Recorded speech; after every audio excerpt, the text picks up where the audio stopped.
새벽 예배를 시작하겠습니다. 할렐루야. 오늘도 참 복되고 좋은 날입니다. 오늘 새벽에 또 하나님 일깨워 주시고 오늘 주님 앞에 나오게 하셨는데, 새벽을 이기는 사람은 하여간 다 이길 수가 있어요. 우리가 기도의 문을 열고 시작했으니까 오늘도 승리하게 될 줄로 믿습니다. 자, 이제 4장에서 에스더가 3일 동안 죽으면 죽으리라 하고 금식을 하고 하나님 앞에 기도했습니다. 그리고 기도가 마치고 왕 앞에 나가게 됩니다. 왕이 그 호를 내밀면 살 수가 있고, 내밀지 않으면 죽임을 받을 수밖에 없는 그 법 앞에 서게 됩니다. 그가 3일 동안 기도했던 것은 아마 하나님 담대한 마음을 주옵소서, 그렇게 기도했을 것입니다. 그리고 하나님 왕의 마음을 주님 변화시켜 주십시오, 이렇게 했을 것입니다. 그리고 드디어 금식 기도를 마치고 왕 앞으로 나갑니다. 2절에 보니까 왕후 에스더가 뜰에 선 것을 본즉 매우 사랑스러움으로 손에 잡았던 금규를 그에게 내밀었다. 매우 사랑스럽다. 자, 왕의 마음은 하나님 손에 있다는 것입니다. 잠언서 21장에도 보면 왕의 마음은 하나님 손에 있기 때문에 하나님이 어디로 원하는 대로 인도하신다라는 말씀이 있지요. 그래서 왕이 그 에스더를 보면서 금호를 내밀도록 하나님이 만들어 주셨다 하는 것입니다. 하나님은 어떻게 일하시냐면 사람의 마음을 하나님이 움직이시는 거예요. 사람의 마음을 움직이는 것은 사람이 아니에요. 어떤 때는 내 마음 내 마음대로 안 될 때가 있지 않아요? 사람은 논리에 움직이지 않습니다. 사람은 논리에 움직인다고 생각해요.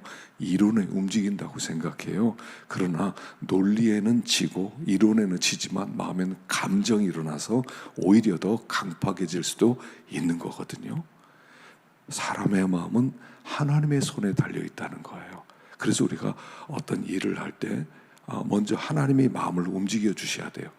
느헤미야가 예루살렘 성이 그렇게 회파되었다는 이야기를 듣고 하나님 앞에 넉 달을 기도합니다. 하나님, 내가 예루살렘에 가서 성벽을 건축해야 되는데 하나님 왕의 마음을 변화시켜 주십시오. 그래서 넉 달 지난 다음에 어느 날 왕이 너 얼굴이 왜 그러냐? 그랬을 때 내가 내 고향이 이렇게 되었습니다. 그래, 알았다. 얼마 걸리겠느냐? 왕의 마음을 움직여 주세요. 고레스 왕의 마음을 감동시켜서 하나님이 이스라엘 유다 백성을 돌아가게 만드세요. 다 하나님이 하시는 일이에요. 그래서 우리가 기도할 때나 어떤 일을 계획할 때 하나님, 사람의 마음을 움직여 주십시오라고 기도해야 돼요. 그 사람의 마음을 움직이는 것은 하나님이에요. 하나님이 마음을 움직여야 사람이 움직여지는 거예요. 그래서 우리가 막 사람에게 잘 보이게 해서 이렇게 해주십시오, 저렇게 해주십시오 할 게 아니에요. 하나님을 움직여야 돼요. 우리 기도는 무엇입니까? 하나님을 움직이면 하나님이 사람의 마음을 움직여주시는 거예요. 그래서 여기 에스더가 기도했던 것도 아마 하나님 왕의 마음을 움직여 주십시오 라고 기도했을 것입니다. 그래서 하나님이 움직여 주시면 모든 역사가 시작되는 거예요. 그래서 기도가 모든 일의 시작이 되는 거예요. 우리가 살면서 계속 경험하는 게 그거 아닙니까? 하나님의 마음이 움직여져야 돼요. 그래야 사람도 변화되는 것이다 하는 것입니다. 또 한 가지는 하만이라는 사람이죠. 여기 하만과 함께 오소서, 하만과 함께 오소서. 아마 하만과 함께 오라고 했던 것은 만약 하만 없는 데서 하만 이야기를 하면 하만을 중상 모략하는 것이 될 수 있고요. 또 왕의 그 하는 일을 간섭하는 것이 될까 봐 오히려 더 오해할 수 있으니까 하만 앞에서 당당하게 하만이 이런 사람입니다라는 것을 얘기하기 위해서 하만을 오라고 했던 거죠. 하만 없는 데서 뒤에서 하만이 이런 사람입니다, 저런 사람입니다. 그러면 왕이 하만 없는 데서 얘기하면 하만이 또 뭐라고 또 변명할지 모르지 않습니까? 그러니까 하만을 데려오라고 하는 거예요. 근데 이 하만은 어떤 사람입니까? 11절에 보니까 자기의 큰 영광과 자녀가 많은 것과 왕이 자기를 들어 왕의 모든 지방관이나 신하들보다 높인 것을 말하고, 또 하만이 이르되 왕후 에스더가 그 베푼 잔치에 왕과 함께 오기를 허락받는 자는 나밖에 없었고. 그래요. 이 하만은요 참 교만한 사람이었다는 거죠. 나밖에 없었다. 교만은 뭐냐면 이게 이거예요. 나밖에 없어. 이 문제 해결할 사람은 나밖에 없어. 내가 없으면 다 무너져. 내가 없으면 끝이야.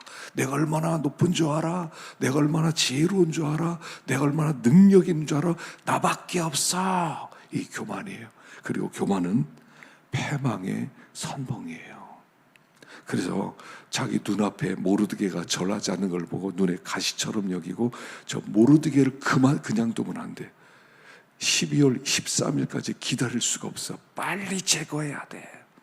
그래서요 여기 나무를 세우는 거죠. 50규빗 되는 나무, 25m 되는 높은 장대에 저거 내가 모르드게 목을 달아놓겠다. 내가 저거 사람들 앞에 개망신을 시키고 나를 섬기지 않으면 어떻게 되는지 내가 보여주겠다. 이 교만이거든요. 무서운 교만이죠. 사실은요 인간은 교만해요. 이 교만에서 자유로운 사람 누가 있겠어요? 우리는 다 교만의 문제예요. 우리가 우리의 환경 속에서 하나님이 우리 교만을 깨뜨리시는 거거든요. 우리에게 여러 가지 환경을 허락하신 이유는 결국 돌아보면 교만을 깨뜨리시는 하나님의 방법이고, 그리고 그 교만이 깨질 때 하나님의 사람이 되는 거거든요. 하나님의 사람은요 겸손한 사람이지요 교만한 사람일 리가 없어요. 그 겸손함이 아름다움이거든요. 세상에서는 교만을 성공의 증거라고 하지만 하나님께는요 교만이 구원받은 증거예요. 그게 아름다움이에요. 어떻습니까? 교만한 사람은 겉에서는 고개를 숙이지만 냄새 나지 않아요? 썩은 냄새 중에 그런 썩은 냄새가 어디 있습니까? 그런데 겸손한 사람을 보면요 너무 향기로운 거예요. 이 하만은 참 교만한 사람이었다는 것. 그래서 결국 그 교만이 그를 망하게 만들었다 하는 것을 우리가 알게 됩니다. 그래서 항상 기도는 뭐냐면 자기를 깨뜨리는 거예요. 하나님 나를 좀 깨뜨려 주세요. 나를 어떻게든 깨뜨려 주세요. 그래서 하나님 앞에 진짜 겸손하게 만들어 주세요. 참 아름다운 사람이 되게 해주십시오. 그렇게 하나님께 나갈 때 우리가 사람들에게 향기가 될지언정 악취가 되지는 않을 것이다 하는 것입니다. 자, 여기 보면 여기 14절에 보면요 거기서 형제들을 만나 그들의 청함을 받아 이레를 머무니라. 그래서 우리는 이와 같이 로마로 가니라. 이와 같이 로마로 가니라. 16절에도 우리가 로마에 들어가니 이와 같이 로마에 가니. 자, 하나님의 계획은 바울을 로마로 보내는 것입니다. 근데 그 로마로 어떤 여정을 거쳐서 갔습니까? 예루살렘에서 그 어려움이 겪었고 반대하는 사람이 있었고 그를 죽이려고 했고 백부장 천부장이 그를 꺼집어냈고 보병 창군 데리고 그를 보호하고, 그리고 유라굴로 광풍이 있고, 그리고 거기에서 죽을 지경 넘기고, 그리고 멜리데 섬에 왔는데 여기 독사가 손을 물기도 하고 수많은 우여곡절 끝에 로마로 왔다는 거예요. 무슨 얘기겠습니까? 아무도 이 복음이 가는 길을 막을 수 없다는 거예요. 복음 앞에 수많은 장애물들이 있었지만 많은 유대인들 그 바울을 죽이기까지 먹지도 않겠다고 작정한 사람들도 있었고, 또 어떻게든 저걸 살려둘 자가 아니라 돌로 쳐 죽여야 된다 하면서 죽이려고 했었고, 그리고 유라굴로 광풍으로 14일 동안 막 흑암과 어둠 가운데 있었고, 그리고 무서운 독사가 그 손을 물고 있었고, 수많은 어려움이 있었지만 복음이 가는 길을 막을 수 있는 장애물은 없다 하는 것을 가르치는 거예요. 그리고 하나님의 약속은 반드시 성취되고야 만다. 하나님의 계획대로 모든 일들은 진행되고 말 것이다 하는 얘기예요. 우리가 하나님을 신뢰하라는 얘기예요. 하나님을 신뢰해라.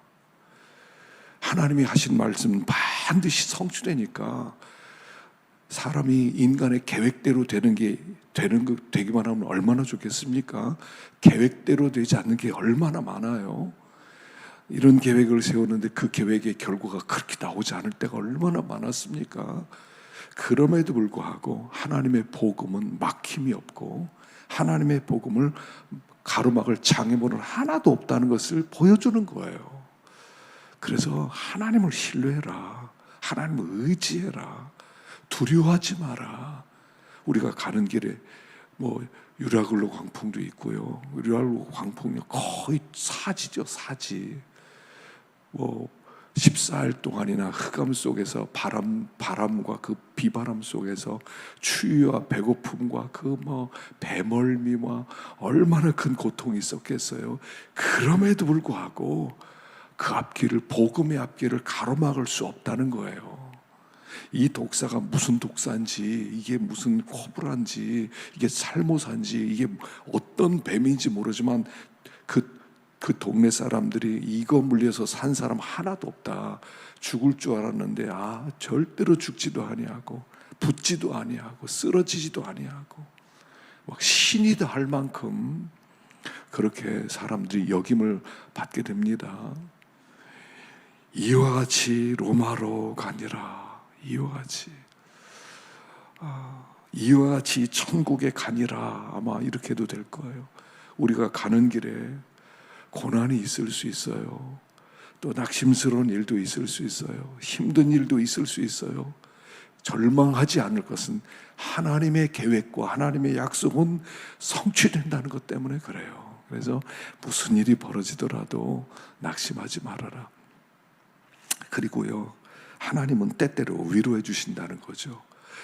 유라굴로 광풍이 있었습니다. 그리고 나서 이 멜리데 섬에 도착하게 됩니다. 그리고 여기서 사람들의 원주민에 의해서 영접을 받았다는 거예요. 그래서 그 영접을 받고 또 거기에 기도해 주어서 부친의 아버지가 열병에 걸렸는데 또 그를 이질에 걸렸는데 낫게 해주고, 그래서 그 사람들이 또 잘 대접을 해주고, 또 딱 로마에 도착하자마자 15절에 보니까 형제들이 나와서 그 바울이 그들을 보고 하나님께 감사하고 담대한 마음을 얻고, 이 가는 길에 하나님의 때때로 위로가 있다는 거야. 위로가 있어요. 제 생각하지 못하는 상황 속에서 바울이라고 낙심할 상황이 없었겠습니까?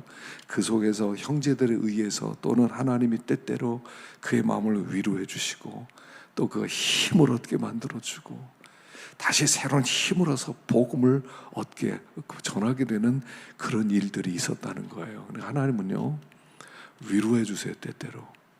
때때로 우리를 위로해 주시고요, 우리를 영접해 주시고, 그래서 우리들로 하여금 새롭게 힘을 북돋아 주시고 계속적으로 복음을 전하게 하신다는 것입니다. 그리고 로마에 도착했습니다. 그래서 많은 사람들을 불러서 복음을 증거하고 또 거기에 받아들이는 사람도 있고 받아들이지 않는 사람도 있고, 그러면서 결론인 31절에 나가죠. 하나님의 나라를 전파하며 주 예수 그리스도에 관한 모든 것을 담대하게 거침없이 가르치더라. 그리고 끝나요. 바울이 어떻게 됐다, 참수형을 당했다, 이런 얘기가 없어요. 그냥 열려 있어요. 사도행전의 특징은요, 결론이 무난한다, 그러니까 너희들 예수 잘 믿어라, 이렇게 끝나는 게 아니에요. 그냥 복음을 계속 전했다, 이러고 끝나요. 그리고 진행형이라는 거예요. 복음은 지금도, 바울이 전한 이 복음은 지금도 진행형이다, ing다. 지금도 복음은 계속 증거되어지고 있다. 세상 끝날까지, 땅 끝까지 하나님의 복음은 계속 바울 같은 마음을 가지고 있는 자를 통해서 증거되고 있다는 거예요. 제2의 바울을 찾는다는 얘기예요. 우리 그리스도인들에게 제2의 바울이 되라는 거예요. 누구든지 복음을 들고 나가기만 하면 바울 같은 이런 간증할 만한 생애가 기다리고 있고 많은 사람들을 건져내는 그런 역사가 있을 것이다. 제2의 바울이 되라 하고 우리에게 도전하는 거예요. 사도행전 29장은 다 우리가 써야 돼요. 우리의 인생은 뭐냐면 사도행전 29장을 쓰는 사람이에요. 그리고 이 일 후에 아무개가 하나님께 이렇게 헌신해서 주님을 만나서 이렇게 복음을 전해서 사도행전 29장을 다 기록하셔야 돼요. 뭐 먹고 살지 이런 게 아니에요. 그러므로 염려하여 이르기를 무엇을 먹을까, 무엇을 마실까, 무엇을 입을까 하지 마라. 이는 다 이방인들이 구하는 것이라. 하늘에 계신 너희 아버지는 너에게 있어야 될 것을 아시느니라. 너희는 먼저 그의 나라와 그의 의를 구하라. 그럼 이 모든 것을 너에게 더해 주시리라. 바울이 먹는 것 때문에 걱정했습니까? 복음 하나를 붙들고 갔을 때 하나님이 돕는 자도 보내주시고 하나님이 필요한 것도 붙여주시고 그러므로 말미암아 복음이 땅끝까지 나갔다는 거예요. 사도행전 29장 그렇게 써나가는 겁니다. 염려로 쓰는 게 아니에요. 염려할 게 없어요. 오직 그의 나라와 그의 의만 구하라. 그러면 이 모든 것을 더해 주실 것이다. 그게 사도행전 29장인 거예요. 우리 사도행전 29장을 각자 써내려 가시기 바랍니다. 하나님 앞에 섰을 때 너 사도행전 29장 어떻게 썼느냐, 너의 삶을 가져와라 할 때 사도행전 29장을 가지고 나올 수 있어야 돼요. 뭘 잘했다, 이걸 잘했다, 뭐 어떤 그런 게 아니라 이 복음과 너는 어떤 관계였고 너는 얼마나 많은 사람들을 살려내느냐. 아마 그것이 하나님께서 우리를 또한 판단하시는 아마 중요한 근거가 될 것입니다. 오늘도 사도행전 29장을 기록하는 하루 되기를 축원합니다. 기도하겠습니다.